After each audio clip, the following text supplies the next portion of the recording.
அன்பான சகோதர சகோதரிகளே, இயேசு கிறிஸ்துவின் இனிய நாமத்தில் உங்களை வாழ்த்துகிறேன். பாலவனச்சோலை வழங்கும் தேன்துளி நிகழ்ச்சிக்கு உங்களை அழைப்பது உங்கள் அன்பான சகோதரி பத்மா. Vices ministries international. இந்த செய்தியின் வழியாக அநேகர் ஆசீர்வதிக்கப்பட்டீர்கள் என்று அறிவது எனக்கு மிகுந்த ஆசீர்வாதமாகவும் ஆறுதலாகவும் இருக்கிறது. அதற்கான ஆண்டவரை ஸ்தோத்திரிக்கிறேன். இந்த ஊழியத்திற்காக நீங்கள் ஜெபியுங்கள். தென்னாப்பிரிக்காவுக்கு போக வேண்டும் என்று தேவ சமூகத்திலே நான் ஜெபித்து கொண்டு இருக்கிறேன். அங்கு திரள் கூட்டமான மக்களுக்கு தேவனுடைய செய்தி அறிவிக்க வேண்டும். பல பிரச்சனைகளே வாழ்கிற மக்கள், பெருவெள்ளத்தால் பாதிக்கப்பட்டவர்கள், கொரோனாவால் பாதிக்கப்பட்டவர்கள், அங்கிருக்கும் மக்களுடைய பலவிதமான கொடூரமான பல குழப்பங்களினாலே பாதிக்கப்பட்ட மக்களுக்காக ஜெபிப்பதற்கும், ஆண்டவருக்காக அவர்கள் எழும்புவதற்கும், பெரிய எழுப்புதலை கட்டளையிடுவதற்கும் அங்கு செல்ல வேண்டும் என்று நான் ஜெபித்து கொண்டிருக்கிறேன். நீங்களும் எனக்காக ஜெபிக்கும்படி நான் கேட்டுக்கொள்கிறேன். இன்றைக்கு நான் சொல்ல போகிற செய்தியினுடைய தலைப்பு என்ன தெரியுமா? உன் பெற்றோர் உன்னை சபித்திருந்தாலும், தலைமுறையான சாபத்தை நீ சுமந்து வந்திருந்தாலும் அதை ஆசீர்வாதமாக மாற்ற முடியும். நம்முடைய தேவன் is a God of second chance. மறுபடியும் தருணத்தை கொடுக்கிறவர் நம்முடைய ஆண்டவர். அநேகர் சொல்வதுண்டு, நான் தலைமுறையாக சபிக்கப்பட்டு விட்டேன், என் வாழ்க்கையில் என் தகப்பன் என்னை சபித்து விட்டார், என் பெற்றோர்கள் சபித்தது மட்டுமல்ல உறவுகள் சபித்து விட்டார்கள், ஆகையால் என் வாழ்க்கையில் இப்படிப்பட்ட ஒரு பிரச்சனையில் நான் போய்கொண்டிருக்கிறேன் என்று அநேகரின் இடத்திலே பேசுவதுண்டு. அவருடைய ஆறுதலுக்காக இந்த செய்தியினை நான் தயாரித்து வழங்க நான் விரும்புகிறேன். ஆதியாகமம் 49ஆம் அதிகாரம் 5ஆம் வசனம். சிமியோனும் லேவியும் ஏக சகோதரர், அவருடைய பட்டயங்கள் கொடுமையின் கருவிகள். என் ஆத்துமாவே, அவருடைய இரகசிய ஆலோசனைக்கு உடன்படாதே. என் மேன்மையே, அவள் கூட்டத்திலே நீ சேராதே. அவர்கள் தங்கள் கோபத்தினாலே ஒரு புருஷனை கொண்டு நேல் ஆங்காரத்தினாலே அரண்களை நிர்மூலமாக்கினார்களே. உக்கிரமான அவருடைய கோபமும் கொடுமையான அவர்கள் மூர்க்கமும் சபிக்கப்பட கடவது. யாக்கோபிலே அவர்களை பிரியவும் இஸ்ரவேலில் அவளை சிதறவும் பண்ணுவேன். யாக்கோபு தன் குமாரரை அழைத்து, நீங்கள் கூடி வாருங்கள், கடைசி நாட்கள் உங்களுக்கு நேரிடும் காரியங்களை அறிவிப்பேன். யாக்கோபின் குமாரரை கூடி வந்து கேளுங்கள், உங்கள் தகப்பனா இஸ்ரவேலுக்கு செவி கொடுங்கள். யாக்கோபு உங்களுக்கு தான் தெரியுமே, வேதத்திலே மிகவும் அடிக்கடி வருகிற ஒரு பெயர் யாக்கோபு, இஸ்ரவேல். அந்த யாக்கோபு தன் வாழ்க்கையின் கடைசியிலே இந்த உலகத்தை விட்டு கடந்து செல்வதற்கு முன்பாக தன்னுடைய பிள்ளைகள் 12 பிள்ளைகள் அழைத்து அவர்களை ஆசீர்வதிக்க வேண்டும் என்று அவர் அழைக்கிறார். நான் உங்களுக்கு சொல்லுவேன் வாருங்கள் என்று சொல்லிவிட்டு இங்கே 2 தன் பிள்ளைகளை அவர் சபிப்பதை பார்க்கிறோம். சிமியோனும் லேவியும் அவர் சபிப்பதை பார்க்கிறோம். ஆசீர்வதிக்க அழைத்த தகப்பன் அவர்களை சபிக்கிறார். அவருடைய பட்டயங்கள் கொடுமையின் கருவிகள். என் ஆத்துமாவே, அவருடைய ரகசிய ஆலோசனைக்கு உடன்படாதே. எல்லாவற்றையும் சொல்லி கடைசியிலே அவர்கள் இஸ்ரவேலை அவர்களை சிதறவும் பண்ணுவேன் என்று சொல்லி அவர் தகப்பன் தன் பிள்ளைகளை சபிக்கிறான். அப்படி சபிப்பதற்கு காரணம் என்ன? யாக்கோபின் வாழ்க்கையிலே பல குறைகளை பார்க்க முடியும். அவனுக்கு 12 பிள்ளைகள், ஆனால் யோசேப்பை அதிகமாக நேசிக்கிறான். என்னென்று நினைக்கிறீர்கள்? யோசேப்பின் அம்மாவை அவருக்கு பிடிக்கும், ராகேலை அவருக்கு பிடிக்கும், லேயாளை அவருக்கு பிடிக்காது. அவளை அற்பமாக எண்ணினார். ஆனாலும் அவள் வாழ்க்கையிலே பார்க்கும் பொழுது அந்த கணவனோடு வெறுக்கப்பட்ட ஒரு பெண்ணாக அந்த கணவனோடு வாழ்ந்து கொண்டிருக்கிறாள். ஆனால் ராகேல் கண்ணுக்கினியவள். நினைவெல்லாம் ராகேல் தான். அவளுக்காக 14 ஆண்டு காலம் ஆடு மேய்த்திருக்கிறார். பாருங்களேன் எவ்வளவு தூரம் அவளை நேசித்தார் என்று. அவளுக்கு பிறந்த பிள்ளை யோசேப்பு, அவனுக்கு பலவர்ணம் அங்கே கொடுக்கிறார், அதிகமாக நேசிக்கிறார். இதுதான் வீட்டில் குழப்பத்துக்கு ஆரம்பமாகவே இருந்தது. அத்தனை பிள்ளைகளும் இவர் பிள்ளைகள் தானே. அதில் ஒருவனை மட்டும் அவர் அன்பு கூறினபடியால் அங்கே வெறுப்பு வருகிறது, அங்கே கசப்பு வருகிறது, அங்கே வைராக்கியம் வருகிறது. பிரியமான கர்த்தருடைய பிள்ளைகளை, தகப்பனே அதற்கு காரணமாக இருக்கிறார். ஏன்? இவர் வாழ்க்கையிலும் அப்படித்தான். தகப்பனை ஏமாற்றினார், தமையனை ஏமாற்றினார், தன்னுடைய மாமாவை ஏமாற்றினார். எல்லோரும் ஏமாற்றித்தான் இவர் பெரிய ஆளாய் வர வேண்டும் என்று வாழ்க்கையில திட்டமிட்டார். இறுதியில் ஆண்டவர் அவர் ஆசீர்வதித்து இஸ்ரவேலாய் மாற்றுகிறார். அந்த ஜென்ம சுவாபம் பார்த்தீர்களா? யாக்கோபுக்கு ஏமாற்றும் ஒரு சுவாபம். அதைத்தான் அங்கே பார்க்கிறோம். ஒரு நாள் யோசேப்பு தன்னை தகப்பனுக்கு கீழ்ப்படிந்து சகோதரர்களை பார்க்கும்படி சென்றபோது, இதோ வருகிறான் சொப்பனக்காரன், இதோ வருகிறான் தகப்பனுடைய செல்ல பிள்ளை என்று சொல்லி அவனை கொன்று போட திட்டமிட்டிருக்கும் பொழுது ரூபன் அவரை காப்பாற்றுகிறார். அவனை குழியிலே போட்டு விட்டார்கள். பிறகு எடுத்து போத்திபாருக்கு விற்று விடுகிறார்கள். பார்க்கும் பொழுது இந்த இடத்துல யாக்கோபு எல்லோரையும் ஏமாற்றினான். இவன் பிள்ளைகள் யாக்கோபை ஏமாற்றுவார்கள். அது என்ன தெரியுமா?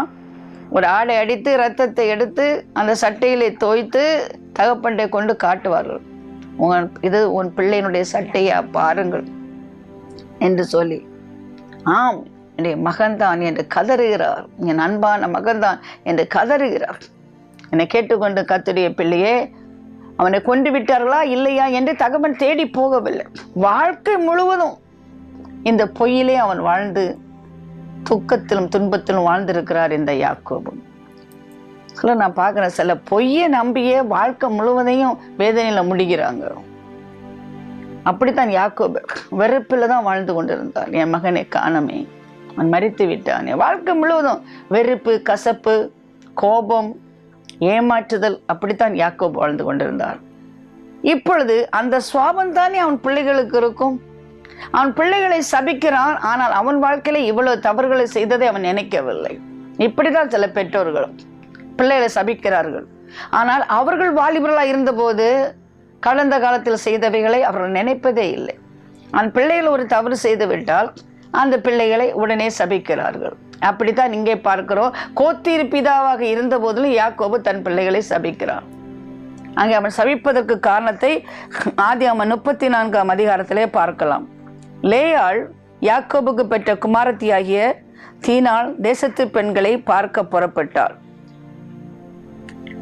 லேயாள் யாக்கோபுக்கு பெற்ற பிள்ளைதான் தீனாள்.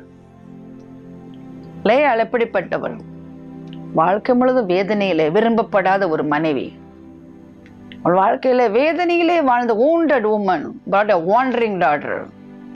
தன் வாழ்க்கையிலே காயப்பட்ட ஒரு பெண். அவளுடைய பிள்ளையை பார்க்கும் பொழுது அன்புக்காக அவள் அலைகிறவளாக இருக்கிறாள்.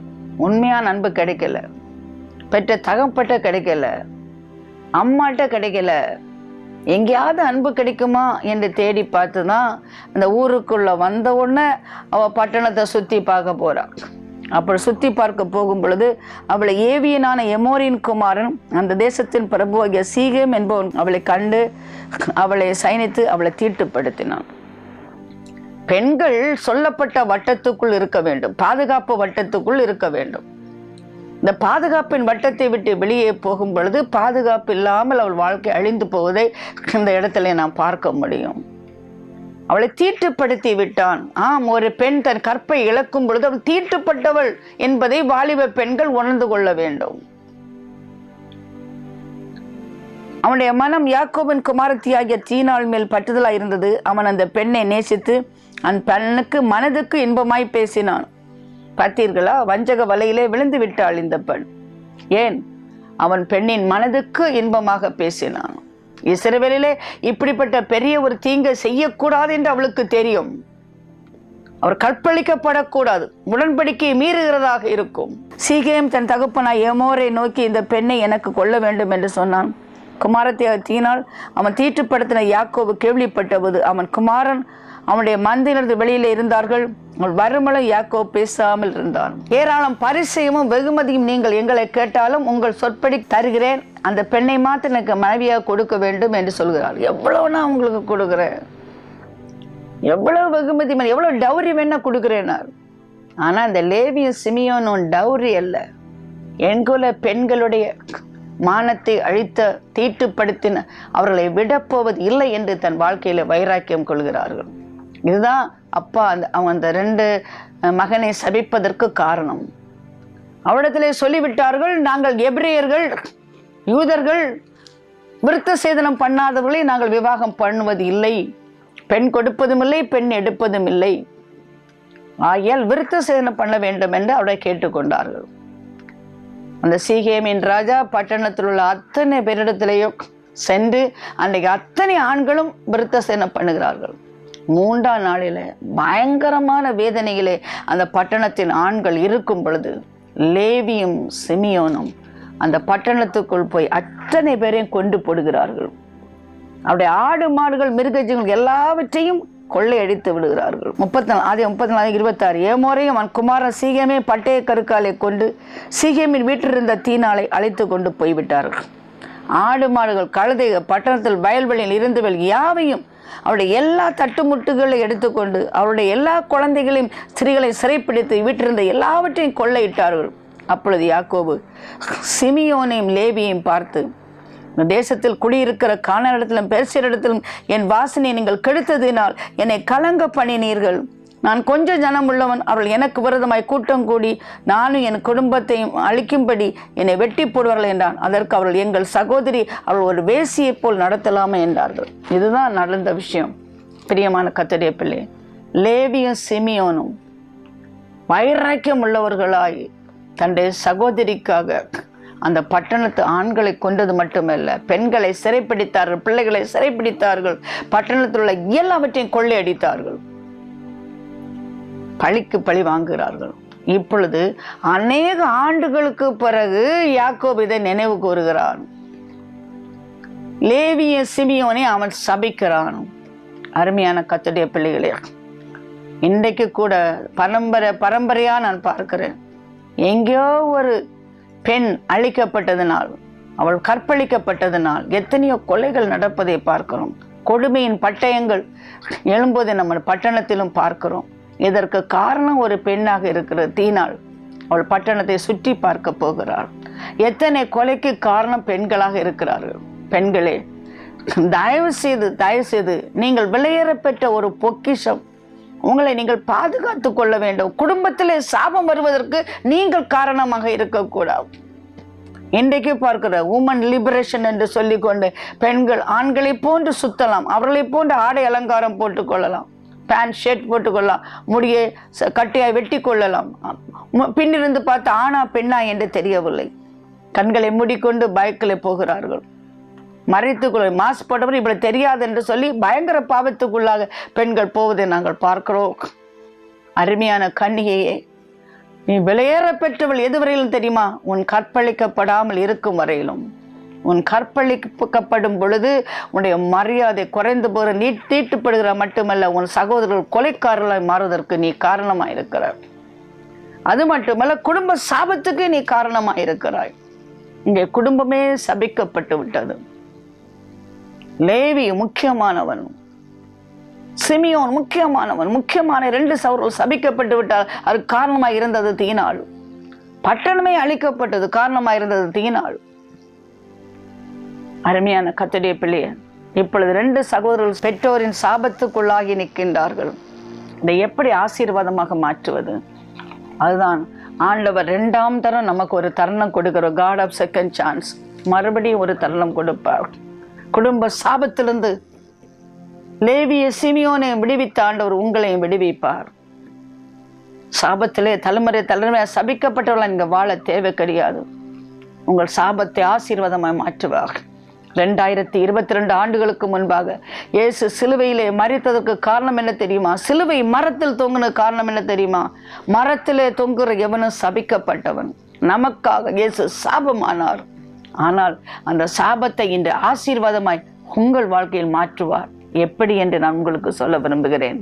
32 யாத்திரா 32ஆம் அதிகாரத்தில் வரும் பொழுது, பிரியமான கர்த்தருடைய பிள்ளையே, மோசேயுடைய வாழ்க்கையில இருந்த பெரிய ஒரு விருப்பம் என்னவென்றால் தேவனுடைய பிரசன்னத்திலே இருக்க வேண்டும். 6 லட்சம் மக்களை விடுவிப்பதற்காக தேவன் அவனை தெரிந்து கொண்டார். பார்வோனுக்கு முன்பாக தைரியமாக நின்று சொல்லுவான், என் ஜனத்தை நீ போக விடு. அரண்மனையிலே வாழ்ந்தபடியால் அடிமையினுடைய அந்த பயம் அவனுக்கு இல்லை. அடிமையினுடைய எந்த விதமான குணமும் இல்லை. இந்த மோசே ஒருவேளை எபிரேயர்கள் மத்தியிலே வாழ்ந்திருந்தால் அவன் கோழையாக இருந்திருப்பான், அடிமையாக இருந்திருப்பான். ஆனால் அரண்மனையில் அவன் வாழ்ந்தபடியால் அவனுக்கு இப்பொழுது தைரியம் இருக்கிறது. பார்வோனை பார்த்து சொல்வதற்கு, என் ஜனத்தை நீ போக விடு, ஆராதிக்க போக விடு. அவன் விடமாட்டேன் என்று சொல்லும்போது 10 விதமான வாதைகளை கொண்டு வந்து ஜனத்தை விடுவிக்கிறான். செங்கடல் கடக்கிறார்கள். ஆண்டவர் அருமையாய் ஜனங்களை நடத்தி கொண்டு வருவதற்கு மோசையை பயன்படுத்துகிறார். அவன் வாழ்க்கையில விரும்பினதெல்லாம் தேவனுடைய பிரசன்னம். ஆண்டவருடைய பிரசன்னத்திற்கு அவன் சென்று விட்டார். ஆனால் இங்கே இஸ்ரவேல் மக்களை நாம் பார்க்கிறோம், எங்களை வழிநடத்தி கொண்டு வந்த மோசே எங்கே என்று கேட்கின்றார்கள். பிரியமான கர்த்தருடைய பிள்ளையே, செங்கடலை திறந்தது, சேனைகளை முறியடித்தது, மன்னாவை கொடுத்தது, கண்மலை தண்ணீரை கொடுத்தது எல்லாம் ஆண்டவர். ஆனால் அவர்கள் மோசே எங்கே என்று கேட்கின்றார்கள். நன்றி இல்லாத மக்களை மாறிவிட்டார்கள். அன்ஸ்டேபிள் பீப்புள்,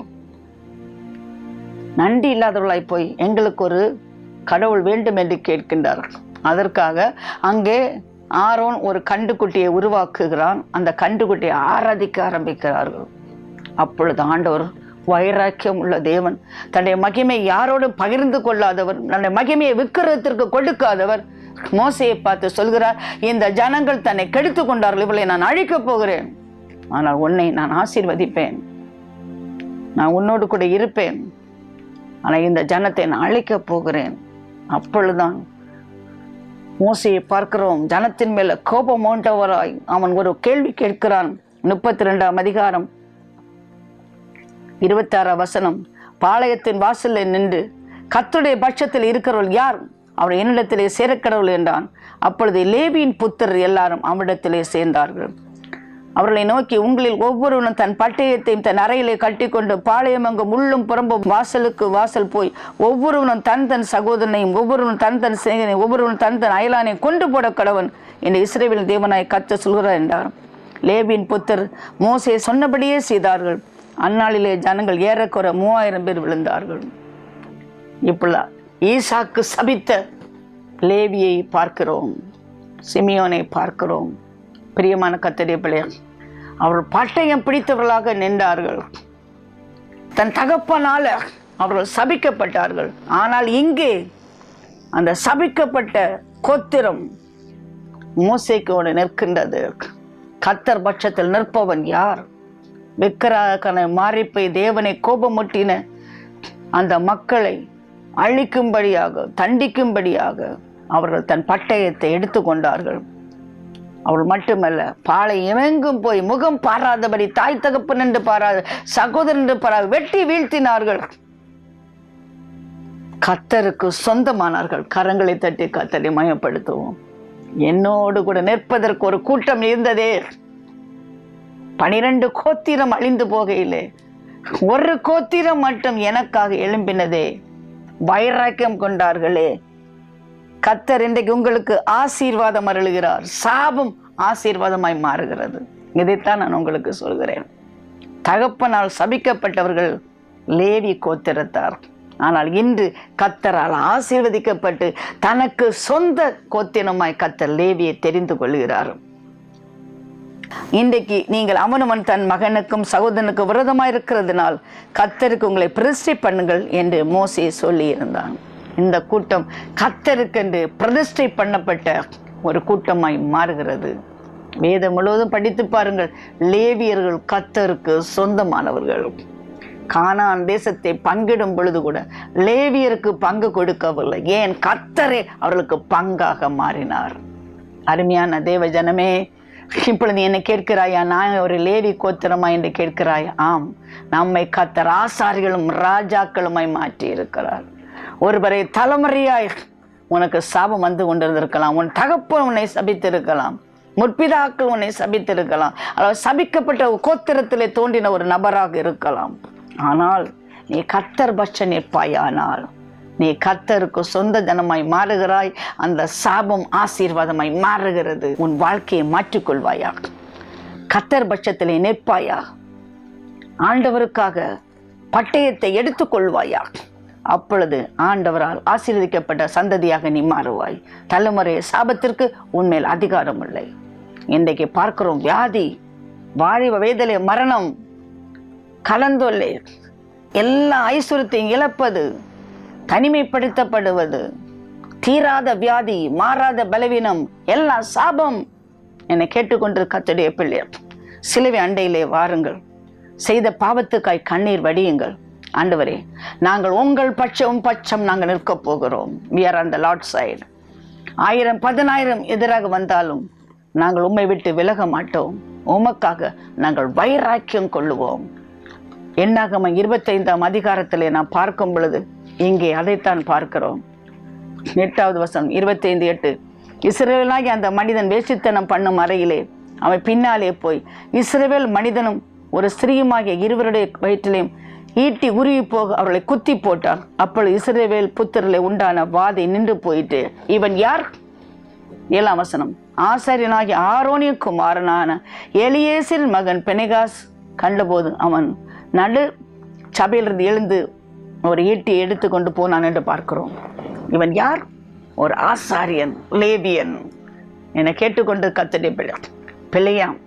சாபத்தால் வராத ஒன்ற பாவத்தால் அந்த ஜனத்துக்கு தண்டனை வரும்படி அவன் திட்டமிட்டான்.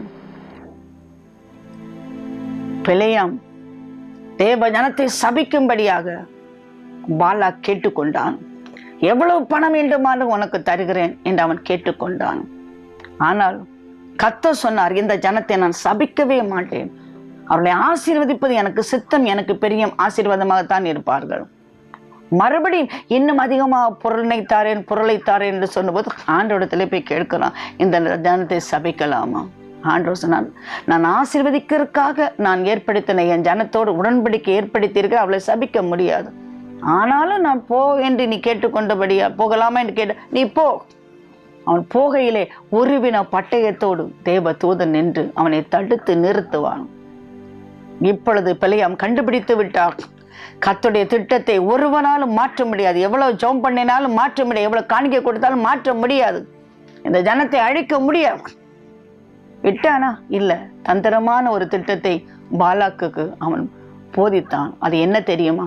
அழகிய பெண்களை, மோவாபிய பெண்களை இஸ்ரவேல் மக்கள் மத்தியிலே அனுப்பும் போது அவர்கள் இவர்களோடு சம்பந்தம் கலக்கும் பொழுது பாவம் செய்வார்கள். பார்த்தீர்களா? தீனால் இடத்திலே ஆரம்பித்தது பாருங்கள், தொடர்கிறது. இந்த பாவம் இஸ்ரவேல் மக்கள் மத்தியிலே தொடர்கிறது. ஆனால் யார் கர்த்தர் பட்சம் நிற்கிறார்கள், அதைத்தான் கர்த்தர் பார்க்கிறார்.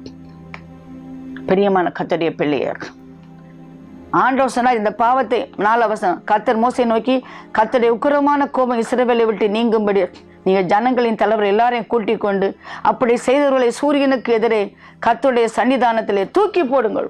பாவம் தூக்கி போடுங்க. யார் இந்த பாவம்? என்ன பாவம்? புறஜாதிகள் கர்த்தருடைய பிள்ளைகளோட சம்பந்தம் கலப்பது. இதிலே தான் லேவியர்கள் கோபம் விட்டார்கள். தீனாள் அந்நிய புருஷனால் அவர் கற்பழிக்கப்பட்டாள்.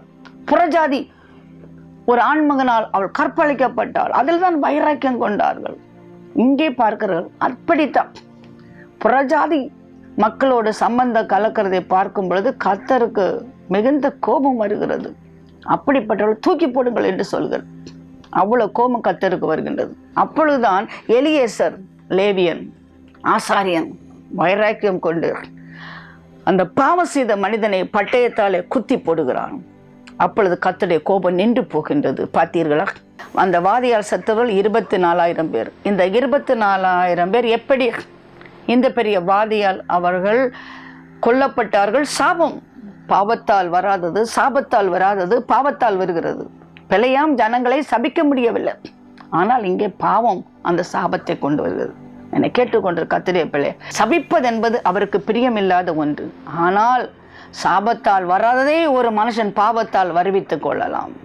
உன்னை கர்த்தர் சபிக்க மாட்டார், சபிக்க விட மாட்டார். ஆனால் நீ பாவம் செய்வாயானால் அந்த சாபம் உன்னிலே கிரிய செய்யும். சாபத்தால் வராதது பாவத்தால் வருகிறது. ஆனால் லேவியன் வைராக்கியம் கொண்டான். நீ யார்? நீ யார்? லேவியன். அசுத்தமானது நீ தொட முடியாது. நீ ஆண்டவருக்கு சொந்தமானவன். நீ வைராக்கியம், அசுத்தத்தை கண்டால் நீ வைராக்கியம் கொள்ள வேண்டும். பாவத்தை பார்த்தால் நீ வைராக்கியம் கொள்ள வேண்டும்.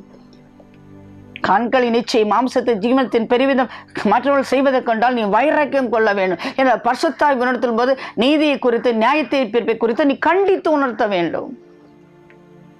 உலகத்தோடு ஒத்து ஓடுவதில்லை, எதிர்த்து ஓடுவது.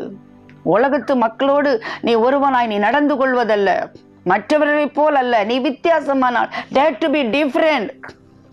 மற்றவர்கள் உடுத்துவது போல, மற்றவருடைய நாகரிகம் போல, மற்றவருடைய ஃபேஷன்ஸ் போல நீ வாழ முடியாது. நீ ஒரு லேவியன். நீ வித்தியாசமான ஒரு கர்த்தருக்கு சொந்தமானவன், கர்த்தரின் பட்சத்தில் நிற்பவன், லேவியன். என்னை கேட்டுக்கொண்டு கர்த்தருடைய பிள்ளை, இன்னைக்கு லேவியனே ஆசாரி என்று அழைக்கிறவருடைய பிள்ளைகள் பலவிதமான பாவ வாழ்க்கையிலே போய்கொண்டிருக்கிறார்கள். அதிகமாக உலகத்தின் நாகரிகம் பெருகி போய்விட்டது. செல்போன் நாகரிகம் பெருகி போய்விட்டது. குடிப்பழக்கத்தின் பெருகி போய்விட்டது. இப்பொழுது கவர்மெண்ட் ஸ்கூல்ல கூட நீங்க பாருங்க, பையங்களை கொல்றாங்க, பெண்கள் குடிக்கிறாங்க, பெண்கள்ல பிள்ளைங்க குடிக்கிறாங்க. படிக்கிற அரசாங்க பள்ளி, அங்க போய் குடிக்கிறாங்க, அங்க போய் கொலை பண்றாங்க. எங்கே போய்கொண்டிருக்கிறது நம்முடைய சமுதாயம்? இவர்கள் மத்தியிலே நீ லேவியனாக நீ எழும்புவாயாக, பட்டயத்தை எடுத்துக் கொள்வாயாக. பாவம் செய்கிறவரை எலியேசர் உருவி குத்துனது போல நீ ஒரு லேவியனாக இருந்தால் பட்டயத்தை எடுத்துக்கொள்ள வேண்டும். மற்றவர்களை கொல்ல வேண்டும் என்று சொல்கிறதா என்று கேட்கின்றீர்களா? இல்லை, பட்டயம் என்பது வேத வசனம்தான். இந்த பட்டயத்தை நீ எடுத்துக்கொள்ள வேண்டும், கூறிய பட்டயமாய் மாற்றிக் கொள்ள வேண்டும். இருபுறம் கற்குள்ள பட்டயத்தை நீ எடுத்துக்கொள்ள வேண்டும். மற்றவருடைய இரத்த பழிக்கு நீங்களா இருக்கும்படி சரியான வார்த்தைகளை நீ பேச வேண்டும்.